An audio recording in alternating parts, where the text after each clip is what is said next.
राम राम सा, नमस्कार, good morning. आज हम एक महत्वपूर्ण मुद्दे पर बात करेंगे। आज मैं मारवाड़ी और हिंदी दोनों बोलूँगा, ठीक है, ताकि हिंदी वाले बच्चे के भी किसी के काम आ जाए, ठीक है।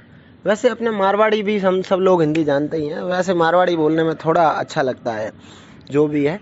तो ऐसे बच्चे जिन्होंने अभी 10th का एग्ज़ाम दे दिया है, जो अभी 10th की परीक्षा पास कर चुके हैं, रिजल्ट आने वाला है, पास कर ही लेंगे और उम्मीद है, और एग्ज़ाम दे दिया है, और वो अभी 11वीं कक्षा में आने वाला है। 11th क्लास में जो बच्चे जाने वाले हैं उनके लिए ये मैसेज बहुत इम्पोर्टेंट है, ये ऑडियो मैसेज। इसका कारण ये है कि आपकी पहली से 10वीं तक की जो पढ़ाई है, उससे 11th में जब आप जाते हो तो वो थोड़ी सी हटके होती है, क्योंकि इसमें आप अपने जीवन के एक मोड़ की तरफ आप मुड़ जाते हो, एक नया रास्ता चुनते हो। एक आप 10वीं में जब आ जाते हो तो आप एक चौराहे पे आ जाते हो। इसमें चौराहा ये है कि आपको एक नया विषय, नया नहीं कहूँगा मैं, इसमें से एक विशेष विषय चयन करना होता है। जैसे आप पहली से 5वीं तक आप सिर्फ गणित, हिंदी, अंग्रेजी और पर्यावरण विषय पढ़ते हैं। उसके बाद में 6ठी में और 10वीं के बीच में आपको 2 सब्जेक्ट और दे दिए जाते हैं, है ना। विज्ञान अलग से बना दिया जाता है पर्यावरण से, और एक संस्कृत शब्द विषय भी जोड़ दिया जाता है, ठीक है। जब आप 11वीं में जाते हैं तो वहाँ पे आपको इन 6 सब्जेक्ट में से 2 सब्जेक्ट आपके जो भाषा हो गई, जैसे कि अंग्रेजी और हिंदी, वो तो अनिवार्य रूप से आपको साथ में रखनी ही है। इसके अलावा एक विषय आपको, चाहे संस्कृत है, चाहे गणित है, चाहे सामाजिक है, चाहे और भी कुछ है, उसमें से आपको एक चयन करना है, और फिर उस स्पेशल आप एरिया में एक्सपर्ट बन जाएंगे, उसी की पढ़ाई करोगे। वैसे ही आप जब 12वीं कर लेते हैं तो उसके बाद और गहराई में जाना होता है। तो आज हम 10वीं के बाद 11वीं की बात करते हैं। तो 11वीं में आपको किस तरह से विषय सेलेक्ट करने हैं।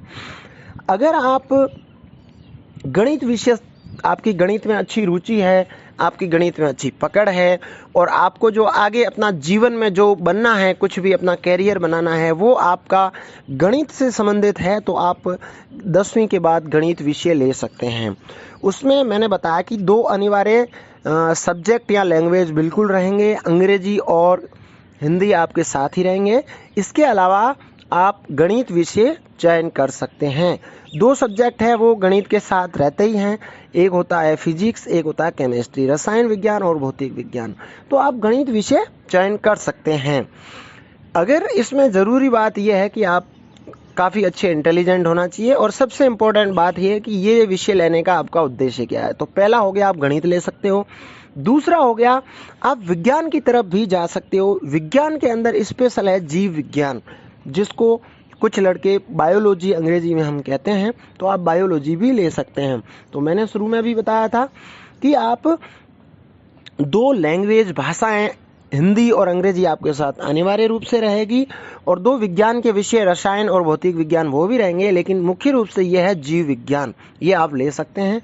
अगर आपकी विज्ञान विषय में रुचि है, विशेष रूप से आपकी जीव विज्ञान में रुचि है कि जीव किस तरह से काम करते हैं, कैसे वो जीवन यापन करते हैं, कैसे भोजन करते हैं, कैसे श्वास लेते हैं, अंदर का सिस्टम क्या होता है, विशेष रूप से अगर हम बात करें तो डॉक्टर की पढ़ाई होती है ये। तो अगर आपकी जीव विज्ञान में रुचि है और आप इस कैरियर की तरफ जाना चाहते हैं, आप चाहते हैं कि आप जब बड़े हो जाएं, आपकी पढ़ाई पूरी हो जाए, तो आप जो भी काम करें, चाहे बच्चों को पढ़ाएं जीव विज्ञान के बारे में, चाहे आप डॉक्टर बने, कंपाउंडर बने, इसके अलावा कोई भी क्षेत्र है उसमें जाना चाहें, तो इसमें आप जीव विज्ञान ले सकते हैं। तो पहला मैंने बताया, आप 11वीं में 10th के बाद गणित ले सकते हैं, मैथ्स ले सकते हैं। दूसरा ऑप्शन है आपके पास, आप बायोलॉजी अर्थात जीव विज्ञान ले सकते हैं। अब हम आते हैं तीसरे विषय पर। इसमें आप जो सामाजिक पढ़ते हो, यानी कि पर्यावरण पढ़ते हो, तीसरी से लेके 10वीं तक वही विषय है। इसके अंदर आर्ट्स ले सकते हो, मतलब कला विषय ले सकते हो, कला वर्ग। इसके अंदर अलग अलग बहुत सारे विषय है, उसमें से 3 आप कोई भी चयन कर सकते हो। हिंदी विशेष, हिंदी साहित्य ले सकते हो आप, इसमें आप अंग्रेजी साहित्य ले सकते हो, इसमें आप इतिहास ले सकते हो, राजनीति विज्ञान ले सकते हो, भूगोल ले सकते हो। बहुत सारे ऐसे विषय हैं, मतलब गणित के अलावा, जीव विज्ञान के अलावा बहुत सारे ऐसे विषय हैं। तो तीसरा हो गया आपका कला वर्ग। कला वर्ग के अंदर बहुत सारे ऐसे विषय हैं जिनमें आपकी अगर रुचि है तो आप ये विषय ले सकते हैं। और चौथा जो वर्ग आता है वो है कॉमर्स। ठीक है, आप कॉमर्स भी ले सकते हैं।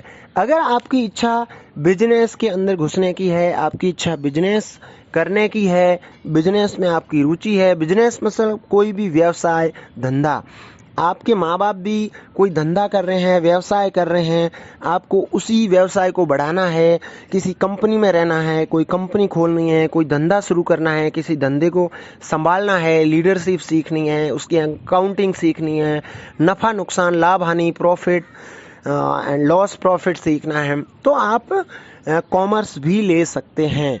उसके अंदर आपकी गणित भी रहेगी, साथ में गणनाएं रहेगी, बिजनेस कैसे होता है, बिजनेस के क्या रूल्स होते हैं, किस तरह से उतार चढ़ाव आते हैं, ये सारी चीज़ें आप कॉमर्स में यानी कि वाणिज्य में सीख सकते हैं।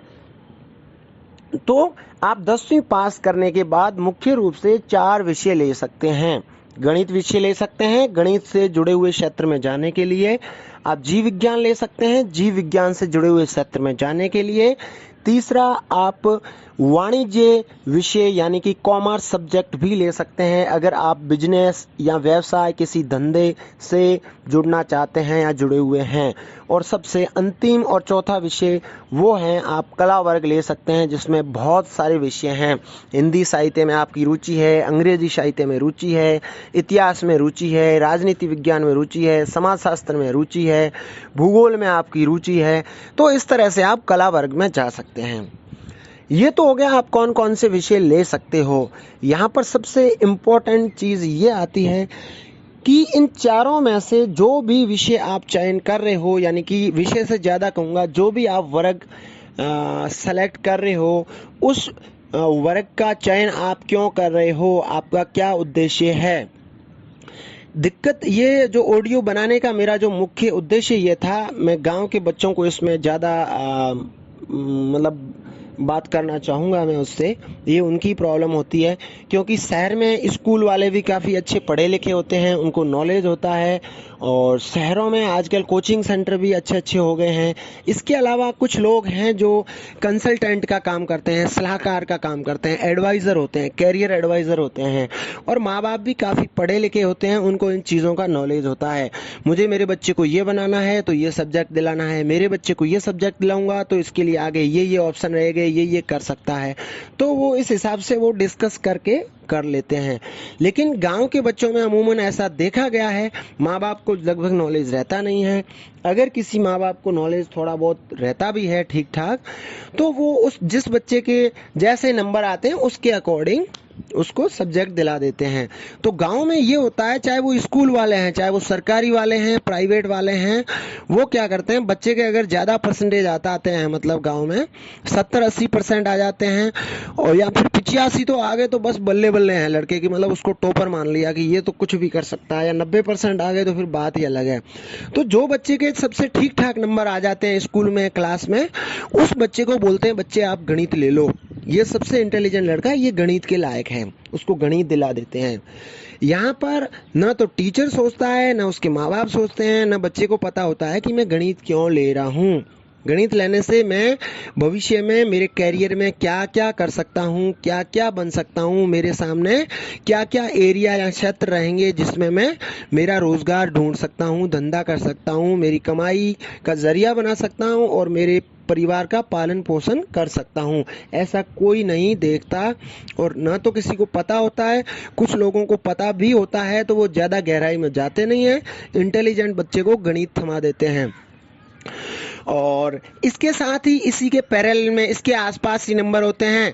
किसी की मतलब किसी को घर वालों को सोचते हैं कि चलो डॉक्टर के आस पड़ोस में कोई डॉक्टर बना है या डॉक्टर की पढ़ाई कर रहे हैं, किसी स्कूल से कोई बच्चा डॉक्टरी करने के लिए निकल गया आसपास से, या फिर जीव विज्ञान की पढ़ाई कर रहा है, बायोलॉजी की पढ़ाई कर रहा है, तो उसको बोल देते हैं बेटा तेरे नंबर अच्छे हैं और तेरे जीव विज्ञान सब्जेक्ट में, विज्ञान विषय में नंबर भी ठीक आए, तो तू जीव विज्ञान ले ले, बायोलॉजी ले ले, मतलब डॉक्टर बन जाएगा, कंपाउंडर बन जाएगा, या फार्मासिस्ट बन जाएगा, या और भी कुछ, ठीक है, किसी प्राइवेट कंपनी में अच्छा जॉब कर लेगा।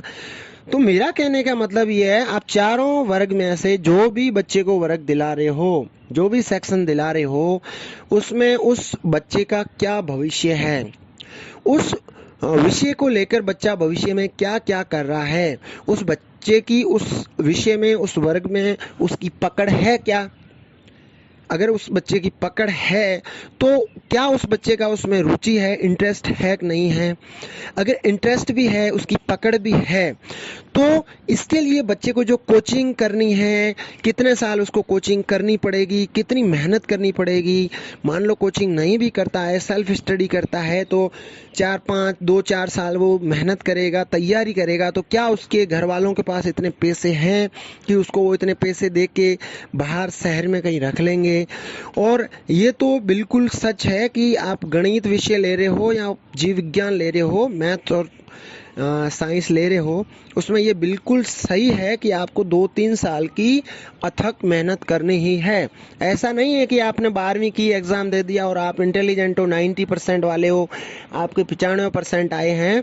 ये भी देखा गया है कि 98% वाले लड़कों का 80% ऐसे बच्चे जिनके 95% यानी कि 95% हल्ला 10वीं रे मो नंबर आउड़ा है, बहुत टाबरों रो ही सिलेक्शन हो को नहीं पहले साल में दूसरे साल में, इतनी मतलब मेहनत करनी पड़े। तो मैं यहाँ बच्चों को डीमोरलाइज नहीं कर रहा। जो बच्चे इस क्षेत्र में जाना चाहते हैं, मैं उनको इस चीज़ की हकीकत बताना चाहता हूँ कि आप सिर्फ इतना सोच के ये सब्जेक्ट ना ले लें कि भाई आपके 10वीं में ढंग के परसेंटेज बने, आपके 75% बन गए हैं या 80% बन गए हैं, 85% है या 90% बने हुए हैं, 95% बने हुए हैं, कि आप सीधे डॉक्टर बन जाओगे या इंजीनियर बन जाओगे, है ना। कोई भी कंपनी आपको ले लेगी, 10 लाख में ले लेगी, 20 लाख में ले लेगी, डॉक्टर बन जाओगे, ऐसा बिल्कुल नहीं है। मेहनत चाहिए, मेहनत करने वाला बच्चा हो, माँ बाप उसका सपोर्ट करें और उसको गाइड करने वाले लोग हो, उसके अच्छे एडवाइज़र हो, तो वो बच्चा 60% वाला बच्चा भी कलेक्टर बन सकता है, डॉक्टर बन सकता है। और एक 95% वाला बच्चा भी एक टीचर तक नहीं बन सकता, एक पटवारी, ग्राम सेवक कुछ भी नहीं बन सकता। मेरा कहने का मतलब मेहनत यहाँ पे बहुत इम्पोर्टेंट है, पहली चीज़ तो। लेकिन आपको ये चीज़ हमेशा ध्यान में रखनी है कि आपको कुछ पॉइंट है, क्या आप जो भी विषय ले रहे हो, वर्ग ले रहे हो, क्या उसमें आपकी रुचि है। ओके, आपकी रुचि होने के बावजूद भी क्या उस विषय में आपकी पकड़ है कि नहीं है, आप कितने इंटेलिजेंट हो, ये चीज़। दूसरी चीज़, आपके माँ बाप के पास खर्चा देने के लिए आपके पास है कि नहीं है सफिशिएंट, आपको कितने साल तक वो अपने दम पर खर्चा देकर आपको बढ़िया से कोचिंग में पढ़ा सकते हैं या शहर में रह के आपको पढ़ा सकते हैं। या फिर आप जो विषय या वर्ग ले रहे हो उसका उद्देश्य आपका कैरियर से तो नहीं है, कहीं आपको जल्दी से जल्दी जॉब मिल जाए। तो अगर आप जीव विज्ञान ले रहे हो, गणित ले रहे हो, इसमें ऐसी बहुत ही कम ऐसे चांस है कि जिसमें आप जल्दी से जल्दी नौकरी लग जाओ। अगर आपकी इच्छा है कि आप 10th के बाद 11th-12th करके आपकी जल्दी से नौकरी लग जाए, तो मैं तो यहाँ यही कहूँगा, हो सकता है यहाँ पर मतभेद हो सकते हैं, आपको किसी भी प्रतियोगी परीक्षा देने के लिए, लगभग 90% परीक्षाएं देने के लिए 12वीं के बाद जो प्रतियोगिता परीक्षाएं होती है उसमें आपको नौकरी लगना है, कोई जॉब करना है, तो उसके लिए लगभग 90% वही पर्सन आते हैं जो 10th लेवल के होते हैं, चाहे वो विज्ञान के 10th लेवल के हो, चाहे वो गणित के 10th लेवल के हो, चाहे वो अंग्रेजी व्याकरण के 10th लेवल के हो, चाहे वो हिंदी व्याकरण के 10th लेवल के हो, या फिर जीके में से अगर कुछ आते हैं तो उसमें सबसे अच्छा फ़ायदा होता है कला वर्ग वाले बच्चे को, आर्ट्स वाले बच्चे को। उसमें इतिहास के प्रश्न आएंगे, उसमें राजनीति विज्ञान के प्रश्न आएंगे, उसमें करंट जीके के यानी अभी जो घटनाएं हो रही है उसके आएंगे, उसमें समाज शास्त्र के आएंगे। तो इस तरह की चीज़ें, तो मैं तो यही कहूँगा कि अगर आपको ऐसा लगता है आपको जल्दी से जल्दी नौकरी लगना है, आपके माँ बाप की स्थिति, आर्थिक स्थिति अच्छी नहीं है, आप उनको सपोर्ट करना चाहते हो, आप उनको सहयोग करना चाहते हो, आर्थिक सहयोग करना चाहते हो, उनको मानसिक संबल प्रदान करना चाहते हो, और आप अपने परिवार के लिए एक आधार स्तंभ बनना चाहते हैं, तो आप आर्ट्स लीजिए 10th के बाद। और कुछ लोग यहाँ पे ऐसा भी कहेंगे कि यार इंटेलिजेंट बच्चा है, आर्ट्स लेके क्या करेगा। मैं ये कहता हूँ, अगर आप एक उदाहरण लो या एक नॉर्मल छोटा सा एक विश्लेषण करो, तो 100 बच्चों की अगर हम बात करें तो 100 में से नॉर्मल ठीक ठाक परसेंटेज वाले, मतलब कि 70, 75, 80, 85, 90 वाले, ऐसे 100 में से सिर्फ 10-15 बच्चे होते हैं। बाकी 80-85 बच्चे होते हैं, वो मतलब होते हैं 33%, 35%, 40%, 50, 55, 60, 65 के आसपास वाले, वो 85 बच्चे। अब मुझे ये बताओ, आपका जो इंटेलिजेंट बच्चा है 80% वाला, 70% वाला, 85% वाला, 90% वाला, वो अगर उन बाकी उनके साथ वाले इंटेलिजेंट बच्चे जो 15 बच्चे हैं उनके साथ कंपटीशन करेगा, उनके साथ होड़ लगाएगा 15 बच्चों के साथ, तो उसकी जॉब अच्छी लगेगी या जल्दी लगेगी? किसकी जल्दी लगेगी? 15 के साथ कंपटीशन करेगा, भागेगा, तब अच्छी लगेगी, या जो बाकी बचे हुए 85 बच्चे हैं जो मतलब नॉर्मल लेवल के हैं, जिनके परसेंटेज, किसी के पासिंग परसेंटेज है, किसी के 40 है, किसी के 50 है, किसी के 60% है, अमूमन के किसी के 65-70 तक है।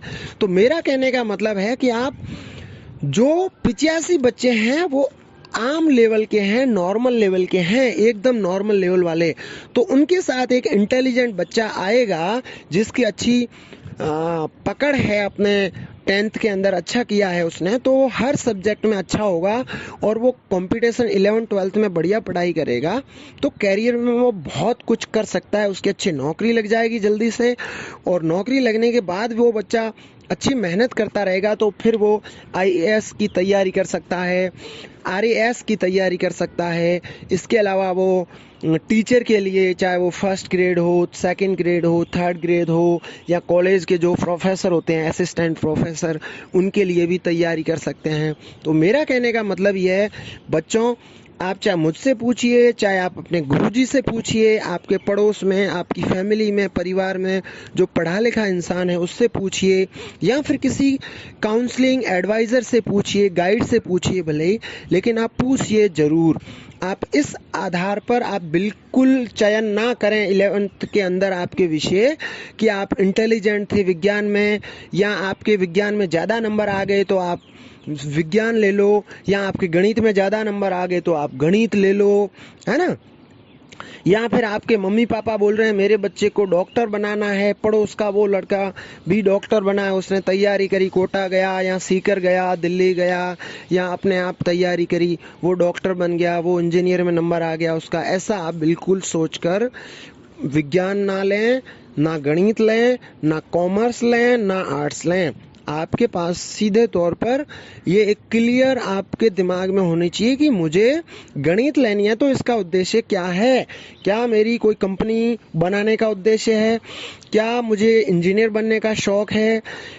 या फिर मैं गणित में बहुत ही ज़्यादा कुछ मतलब अनुसंधान या कुछ नया रिसर्च करना चाहता हूँ, इतनी ज़्यादा रुचि है तो लीजिए। या जीव विज्ञान या विज्ञान ले रहे हो तो आपकी मतलब कितनी पकड़ है, क्या रुचि है, आपके माँ बाप के पास कितना खर्चा है, और आप बिना नंबर आए मतलब असफल होने के बावजूद कितने साल तक आप मेहनत करके ये काम जारी रख सकते हैं। तो ये सारी चीज़ें आपको दिमाग में रखनी है। आपको मैं ये नहीं कह रहा कि आप आंख बंद करके आर्ट्स ले लीजिए, आपका सिलेक्शन हो जाएगा, कॉमर्स ले लीजिए, बायोलॉजी ले लीजिए, मैथ्स ले लीजिए, बिल्कुल नहीं कह रहा। आप अपने आप जिसको भी मतलब सही मानते हो, चाहे आप सरकारी स्कूल में पढ़ रहे हो, चाहे आप प्राइवेट स्कूल में पढ़ रहे हो, आपके चाहे प्राइवेट स्कूल वाले टीचर हैं, सरकारी स्कूल के टीचर हैं, आपके आस पड़ोस के कोई पढ़े लिखे इंसान हैं, आपके परिवार में कोई है या और कोई दोस्त है, उसको फ़ोन करिए, उनके पास जाइए, आप 1 दिन पूछिए, 2 दिन पूछिए, डिस्कस करिए, बैठिए, सिर्फ एक आदमी से नहीं पूछिए, 2-4 से बात करिए। आप गणित वाले आदमी ने जिसने गणित भी ली है, गणित से संबंधित है, उससे बात करिए, बायोलॉजी साइंस वाले से बात करिए, जिसने कॉमर्स ले रखी है उससे भी बात करिए, और आर्ट्स वाले तो बहुत मिल जाएंगे, उनसे भी बात कर लीजिए। तो उसके बाद में जब आपको लगे जो आप अच्छे निष्कर्ष पे पहुंचे, तब आप ये विषय चयन करें। और मैं माँ बाप से भी मेरा रिक्वेस्ट रहेगा, मेरी उनसे एक प्रार्थना रहेगी, और जो टीचर्स हैं, अध्यापक हैं, गुरुजी हैं, उनसे, शिक्षकों से भी मेरा आग्रह रहेगा, चाहे आप सरकारी प्राइवेट जो भी हैं, कि आपके जो स्टूडेंट हैं उनके जिस सब्जेक्ट में ज़्यादा नंबर आ जाते हैं, आप उनको बिल्कुल उसके लिए सजेस्ट ना करें प्लीज़। कभी ऐसा ना बोलें कि लड़के के गणित में ज़्यादा नंबर आ गए तो बच्चे को गणित दिला देते हैं, या विज्ञान में ज़्यादा नंबर आ गए तो विज्ञान दिला देते हैं, ठीक है, ऐसा आप बिल्कुल नहीं करें। तो इससे मतलब वो बच्चा ले तो लेगा लेकिन उसको एक सही दिशा नहीं मिल जाएगी। समझ रहे हैं आप? उस बच्चे की क्या स्थिति है, परिवार की स्थिति, गांव के लगभग 70% बच्चे हैं वो आम स्थिति वाले होते हैं। ठीक है, तो ये तो सच है, आप मानो या ना मानो वो एक अलग चीज है। ये सच है कि गणित और विज्ञान में यानी कि साइंस और मैथ्स वाले जो लड़कों का आईआईटी और पीएमटी में सिलेक्शन होता है, नीट में सिलेक्शन होता है, 95% मैं बता रहा हूँ आंकड़ा, लेकिन 95% से ज़्यादातर बच्चे वही होते हैं जो कोचिंग करते हैं, और कोचिंग की फीस होती है वो 1 लाख है आसपास, या 1 लाख से ज़्यादा। तो आप बच्चे का बैकग्राउंड भी देखें, या फिर बच्चे को फाइनेंशियली जो आदमी सपोर्ट कर रहा है, चाहे उसके चाचा हैं, ताऊ है, चाहे आप स्कूल वाले हैं, आस पड़ोस वाले हैं, कोई ट्रस्ट वाले हैं, सामाजिक कोई संस्था है, वो देखिए कि इनको कोई सपोर्ट करने वाला है। 2-4 साल सिलेक्शन नहीं हुआ तो बच्चे को आप सपोर्ट करोगे। मैंने ऐसे बहुत से लड़के देखे हैं, स्टूडेंट देखे हैं, जिन्होंने 12th में उन्होंने आईआईटी या पीएमटी का पेपर दिया और 1 साल बाद तैयारी करी, फिर सिलेक्शन नहीं हुआ 2 चांस में, फिर उन्होंने वो तैयारी छोड़ दी। फिर वो लड़के 4 साल वो आर्ट्स भी नहीं पढ़े, उनको कुछ चीज़ों उनको अभी नॉलेज नहीं, और विज्ञान भी छोड़ दिया, तो 4 साल यहाँ उन्होंने बर्बाद कर दिया, तो कोई फ़ायदा नहीं रहा। तो मेरा कहने का मतलब ये है कि पहली चीज़ है बच्चे की रुचि होनी चाहिए उस चीज़ में, सिर्फ रुचि ना देखिए, बच्चे की पकड़ भी होनी चाहिए, दोनों चीज़। तीसरी चीज़, माँ बाप या जो भी फाइनेंस उनको मतलब पैसे से संबंधित उनको सपोर्ट कर रहे हैं वो हैक नहीं है, ये भी देखिए, तीनों चीज़ें। और चौथी चीज़, उस सब्जेक्ट को दिलाने का उद्देश्य क्या है। क्या ये तो नहीं है कि बच्चा 12th करके जल्दी से जल्दी नौकरी लग जाए 2-3 साल में, ये माँ बाप की ज़रूरत तो नहीं है।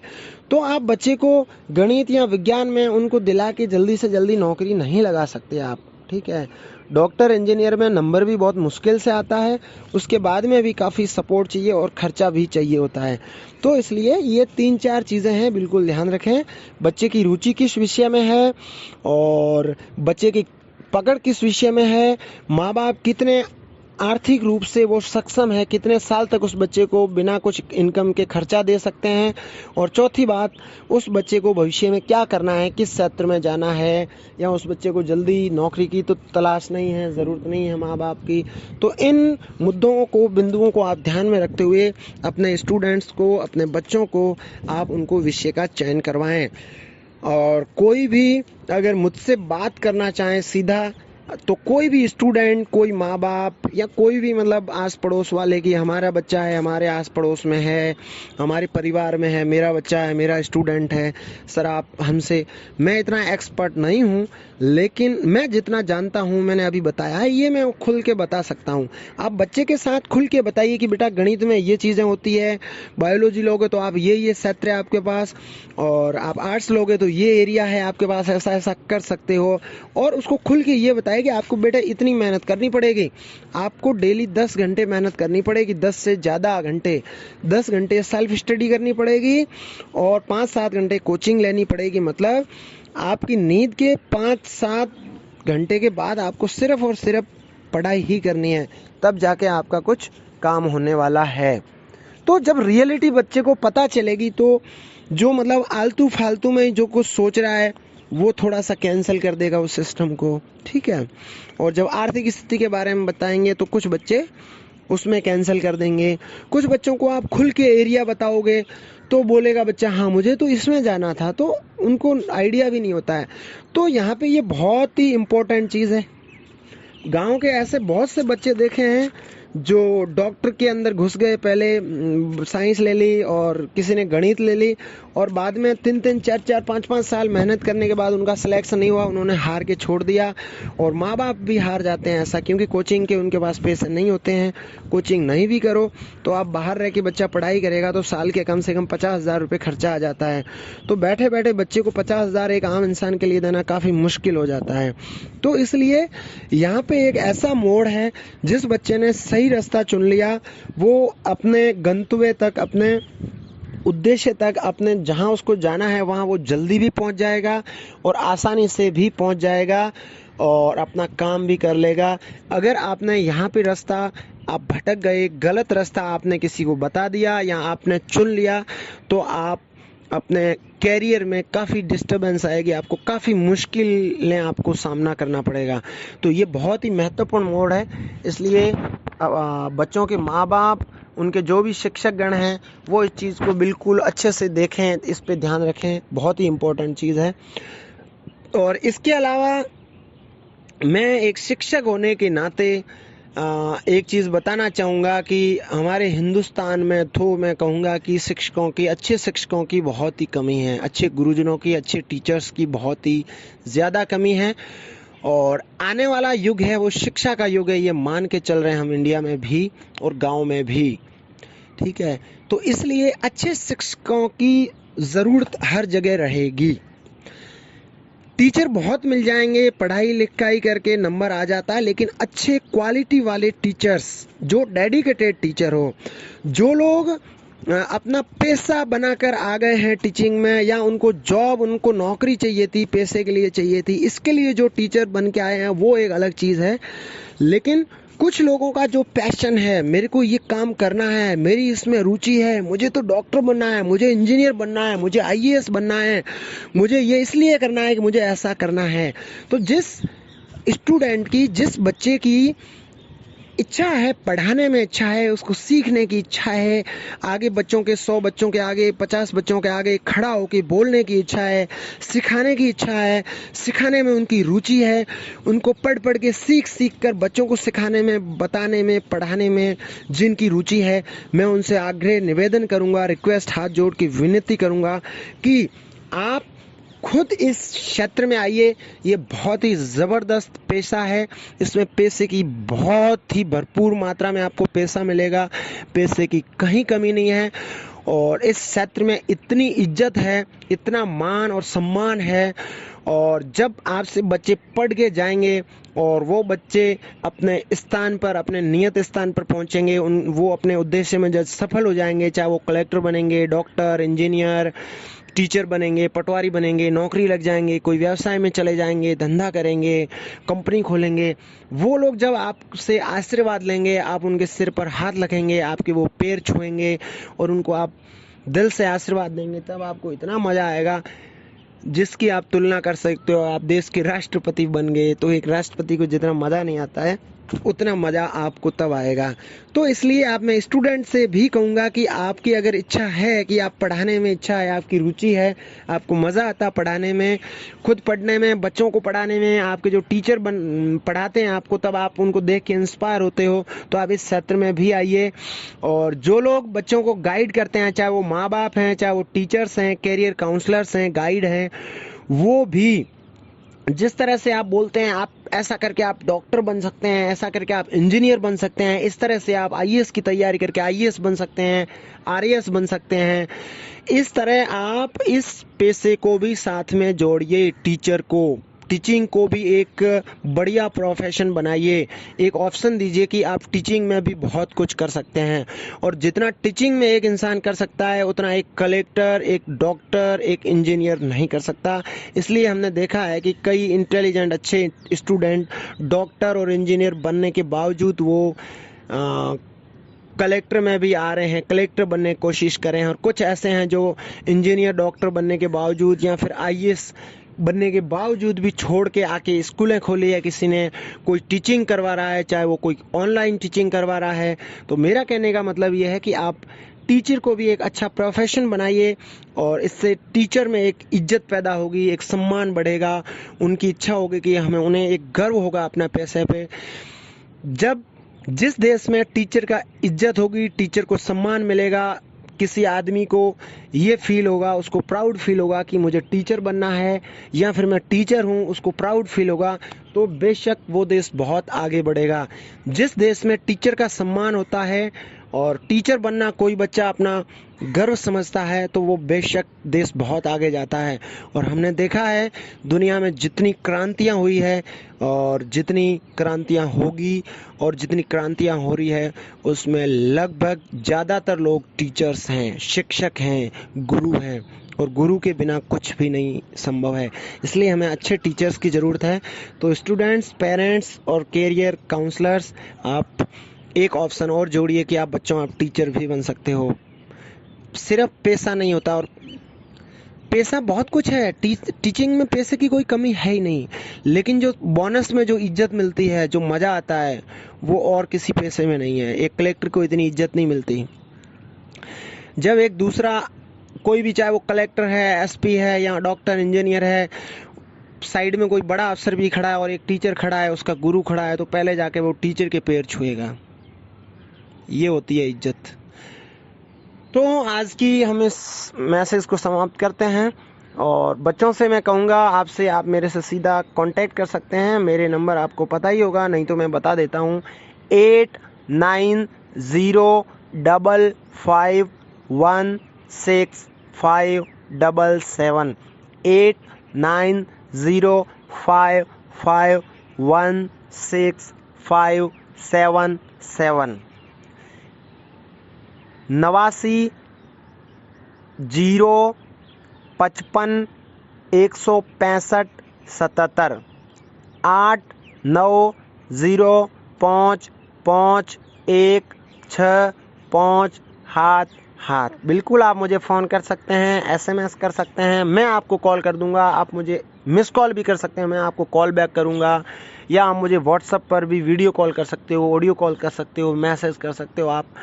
मैं ये चीज़ इसलिए मानता हूँ क्योंकि आपने रास्ता सही चुन लिया तो आप बहुत जल्दी अपने गंतव्य तक पहुँच जाओगे, अपने उद्देश्य तक पहुँच जाओगे और आपको आसानी होगी। अगर आपने आज 10वीं के बाद आपने रास्ता गलत चुन लिया तो आपको बहुत मुश्किल भरी जीवन जीना पड़ेगा, मुश्किल होगा, कई मुश्किलों का सामना करना पड़ेगा। इसलिए आप रास्ता सही चुनें, चाहे आपके आसपास के लोगों से चुनें, चाहे आप मुझे कॉल करें। तब तक के लिए इजाज़त, नमस्कार, जय हिंद, जय भारत।